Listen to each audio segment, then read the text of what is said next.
Okay, I want to show you how to get into the DoorDash app, and I'm going to show you that. I just figured out how to record my screen.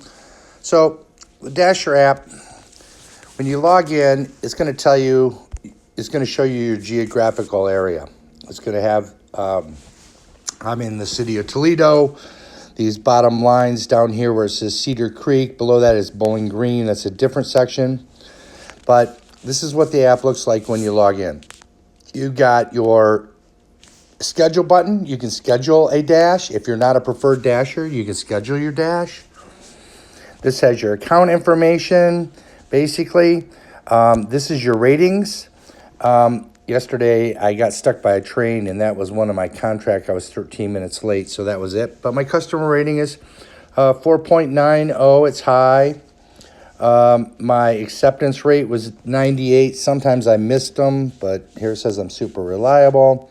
I completed 100%, perfect. On my deliveries, on time or early, I'm still at 96%, even with that one. And I've got 4,043 deliveries. And then over here, I'll just quickly show you what your earnings tabs look like.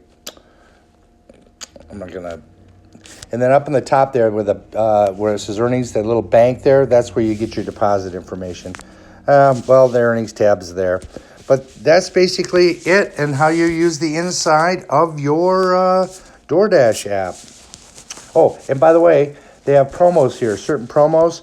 They have different challenges. They may have a breakfast challenge, which may run from 6:30 in the morning to 10:30. You've got to complete 5 deliveries for an extra $15. There's peak pay times, like if it gets really busy, or this week, like Sunday and Monday, it was snowing here in Toledo. And when it's snowing, they usually give you $2 to $3 extra dollars. So that means each drive is like $6.